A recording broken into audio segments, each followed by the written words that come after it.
ସୁଭଦ୍ରା ଯୋଜନାକୁ ନେଇ ଆସିଲା ବଡ଼ ଅପଡ଼େଟ୍। କେମିତି କରିବେ ସୁଭଦ୍ରା ଯୋଜନା ଆବେଦନ ଏବଂ କେମିତି ପାଇବେ 50,000 ଟଙ୍କା। ତ ଫ୍ରେଣ୍ଡସ୍, ଭିଡ଼ିଓ ଦେଖିବାରୁ ଯେଉଁମାନେ ଚ୍ୟାନେଲରେ ନୂଆ ଅଛନ୍ତି ନିହାତି ଭାବରେ ଚ୍ୟାନେଲକୁ ଲାଇକ୍ କମେଣ୍ଟ ସେୟାର ଆଉ ନିହାତି ଭାବରେ ସବସ୍କ୍ରାଇବ୍ କରି ପାଖରେ ଥିବା ବେଲ୍ ଆଇକନ୍ ବଟନ୍ ପ୍ରେସ୍ କରିଦିଅନ୍ତୁ। ଏଇଭଳି ଭିଡ଼ିଓର ନୋଟିଫିକେସନ୍ ଆପଣମାନଙ୍କ ପାଖରେ ସର୍ବପ୍ରଥମେ ପହଞ୍ଚିଯିବ। ତ ଫ୍ରେଣ୍ଡସ୍, ଆସିଲା ବଡ଼ ଅପଡ଼େଟ୍।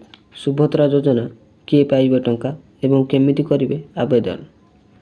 ତ ଫ୍ରେଣ୍ଡସ୍, ଉପମୁଖ୍ୟମନ୍ତ୍ରୀ ପ୍ରଭାତୀ ପରିଡ଼ା କହିଲେ କି ସୁଭଦ୍ରା ଯୋଜନା 100 ଦିନ ଭିତରେ ଲାଗୁ କରାଯିବ। ତ ତାହାକୁ ନେଇ ଆସିଛି ଏବେ ବଡ଼ ଅପଡ଼େଟ୍। ଘୋଷଣା ମୁତାବକ ସମୟରେ କରାଯିବ ସୁଭଦ୍ରା ଯୋଜନା ଆଉ ମହିଳାଙ୍କୁ ମିଳିବ ଲାଭ।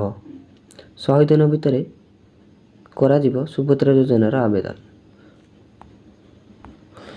ଆଉ ମଧ୍ୟ ଅପଡ଼େଟ୍ ଆସିଛି କି ଓଡ଼ିଶାରେ ମହିଳାମାନଙ୍କ ପାଇଁ ସୁଭଦ୍ରା ଯୋଜନା ଲାଗୁ କରିବା ପାଇଁ ଯାଉଛନ୍ତି ବିଜେପି ସରକାର ଏବଂ 100 ଦିନ ଭିତରେ ଲାଗୁ କରିବାକୁ ଯାଉଛନ୍ତି ମୋହନ ଚରଣ ମାଝୀ ସୁଭଦ୍ରା ଯୋଜନା।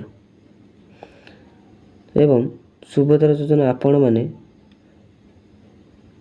ଅଫଲାଇନ୍ ଏବଂ ଅନଲାଇନ୍ ମାଧ୍ୟମରେ ଆବେଦନ କରିପାରିବେ। ତାହାକୁ ନେଇ ମଧ୍ୟ ଆସିଛି ଏକ ବଡ଼ ଅପଡ଼େଟ୍।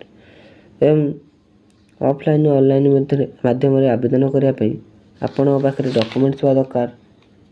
ଆଧାର କାର୍ଡ଼, ବ୍ୟାଙ୍କ ପାସବୁକ୍, ଠିକଣା ପ୍ରମାଣପତ୍ର, ମୋବାଇଲ୍ ନମ୍ବର, ପାସପୋର୍ଟ ଏବଂ ଆପଣଙ୍କ ପାଖରେ ନିହାତି ଭାବରେ ଇନକମ୍ ସାର୍ଟିଫିକେଟ୍ ଥିବା ଦରକାର ଏବଂ ଆପଣମାନଙ୍କର ରାସନ କାର୍ଡ଼ ଥିବା ଆବଶ୍ୟକ।